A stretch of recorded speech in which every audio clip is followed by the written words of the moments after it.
Hello guys, welcome to Master G Programming video tutorials. In this video I am going to teach you about recursion. Recursion is the function calling itself. When we call a function in its definition, then this method is known as recursion. The recursion can be used as a loop in a program. You can use recursion instead of loop, but in some cases only. So we will start with a program in which I will teach you how to calculate a factorial with the help of recursion. So first of all, I have taken an integer n and there is a message for the user. Enter a number to find its factorial, then cn. Now here I have called the function that name is fact, and it will return a integer value, and returnable value will be stored in f, and then we will output f. I have sent n as an parameter into the factorial function that is fact. This is the output statement for the user. So now we will define the fact function.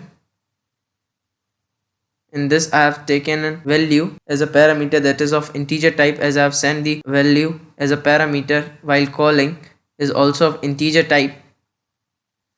In this, if n is equals to 1, then it will return the value 1. As you know that the factorial of 1 is 1, so it will return the value 1. Else return n into fact n minus 1. So keep an eye here. N into fact minus 1 means when you will take n value is equals to 4, it will pass to the function fact, then it will check whether the n is equals to 1 or not. If not, then it will come in the else part. It will return the value n multiply fact n minus 1. We have called the fact function again in a fact function, but this time we have passed the value n minus 1.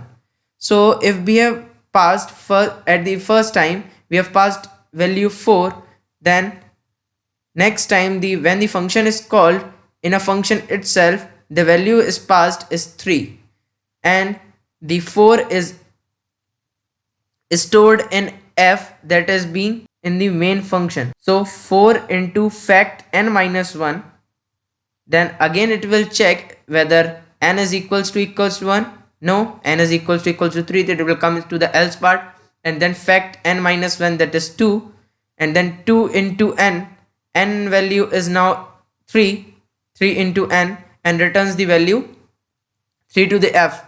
So f will be equals to 12. Now again function is called back, check the condition whether n is equals to 1. No, then again moves to the else part, and this process goes on till the factorial is calculated of the number.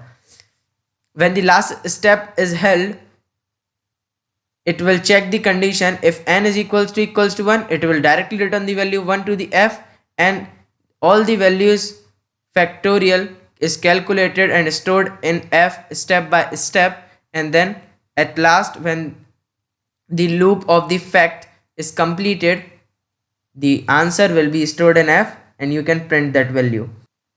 So I have explained you the program how it will work. Now I will run this program and let's see what will be the output. So here is the output of factorial 5 is equals to 120. So this is the short program. Whenever we use recursion, you have to set a base condition in a definition of a function, so that that loop of calling the function again and again can be stopped at particular time. So you have to be very sure about that you can make that base condition or not, because it requires a great logic while performing a program.